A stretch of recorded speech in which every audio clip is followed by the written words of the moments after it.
Estima-se que a depressão incida em 14% da população, ou seja, no Brasil, há aproximadamente 21 milhões de deprimidos.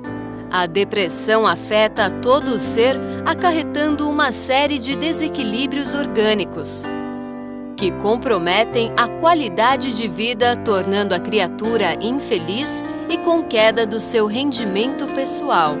Chico Xavier cita nas obras de André Luiz que os estados da mente são projetados sobre o corpo através dos bióforos, que são unidades de força psicossomática que se localizam nas mitocôndrias.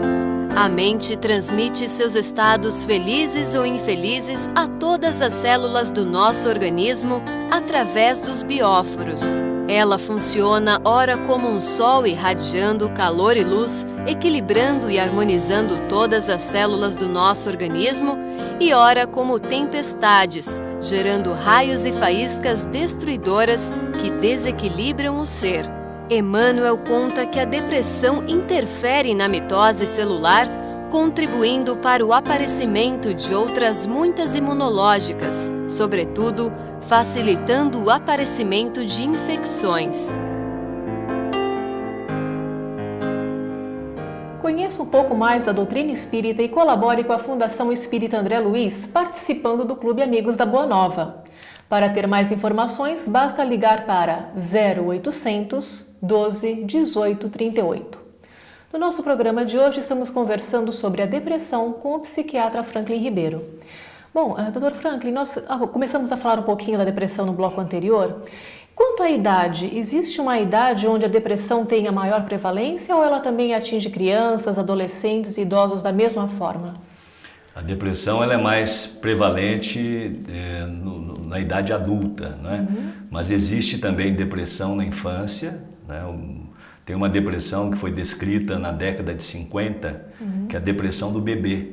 É fácil diagnosticar uma depressão em bebês e crianças? Geralmente são bebês que vivem com a mãe durante os 6 primeiros meses e depois, por algum motivo, a mãe adoece ou é internada. Esse bebê, ele se afastando-se da mãe, ficando com outro cuidador, ele começa a choramingar, a não querer se alimentar. Depois, num primeiro momento, ele se esperneia muito. Depois ele se retrai, começa a não ganhar peso nem altura apropriadas para aquela idade. Quando a mãe leva o bebê ao pediatra, ele tem um peso e uma altura, né? Vai ganhando tantos gramas por mês, tantos centímetros. Se ele deixa de ganhar o peso e a estatura esperados para aquele período, isso é um sinal de depressão. E o que é mais importante, Giovana, é que quando a mãe volta, se a mãe volta depois de 3 meses, a criança recupera-se totalmente.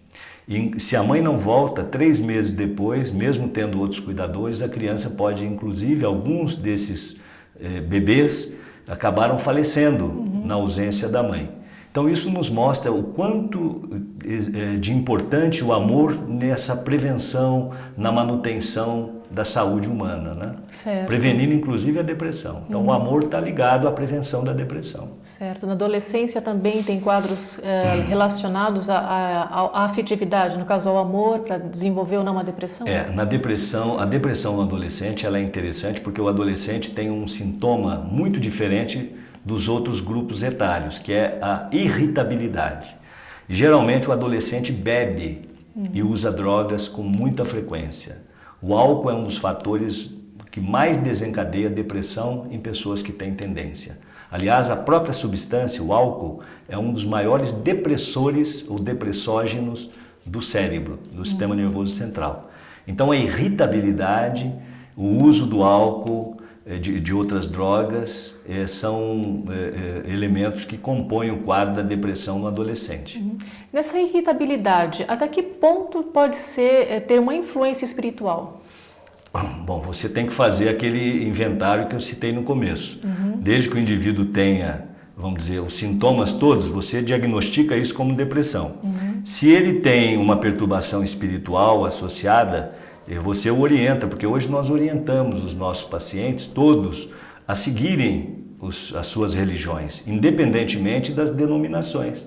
Porque nós sabemos hoje que religião faz bem à saúde. Então, quando tratamos um adolescente irritado que preenche os critérios para depressão, se a família é católica, é evangélica ou é espírita, nós sugerimos que eles sigam também, associado ao tratamento farmacológico, uma psicoterapia e uma orientação religiosa. Isso completaria o tratamento da depressão, ao invés de usar apenas remédio, ou apenas psicoterapia, ou apenas religiosidade. Porque a adolescência é uma fase em que a grande maioria, né, dos adolescentes, dos jovens, eles não procuram muito uma igreja, né? É verdade. Então isso tem um fator também onde a religiosidade pode ou não ajudar, certo? Ajuda muito, mas o jovem, de um modo geral, ele está envolvido com outras questões. Alguns estudos foram feitos aqui em São Paulo, em Campinas, em favelas, onde a grande maioria dos jovens, por exemplo, usava álcool e drogas. E naquelas comunidades investigadas, existiam algumas famílias que moravam dentro daquela favela, por exemplo, que nunca haviam experimentado álcool e drogas. E quando investigadas, essas famílias mostraram, diferentemente das outras que tinham muitos drogados, uma educação religiosa na infância. Então, a educação religiosa previne também o indivíduo de usar álcool e drogas, que secundariamente podem levar à depressão. Então, a educação religiosa é importante para fazer, vamos dizer assim, a prevenção da depressão. Certo. Teria algum grupo religioso que tenha uma maior, como posso dizer, eficácia no afastamento de problemas depressivos? Quanto mais, seria, também tem o fator dedicação do jovem, né? Eu acho que se a gente comparar as denominações religiosas, tem um estudo do professor Dalgalarrondo, da Unicamp, que foi apresentado recentemente no Congresso Brasileiro de Psiquiatria, mostrando que, por exemplo, com relação ao uso de álcool e drogas, nós sabemos que os evangélicos usam menos álcool e drogas. Os católicos intermediários, os espíritas, tendem a usar mais, e eles atribuem isso geralmente à tendência ao livre-arbítrio do indivíduo, pela crença na reencarnação, deixar a coisa fluir para a próxima, mas é mais uma motivação para manter o princípio do prazer, não é? Por outro lado, nós sabemos que a doutrina espírita, em virtude de dar essa tranquilização, essa serenidade, essa renúncia diante da vida, ver o mundo de uma forma diferente, previne mais suicídio do que as outras denominações religiosas, por exemplo. E entre os evangélicos é muito mais frequente, dentre essa categoria, o desencadeamento de psicoses, de transtornos mentais mais graves. Né? Então, a gente vai continuar falando então sobre isso no nosso próximo bloco. Voltamos já já.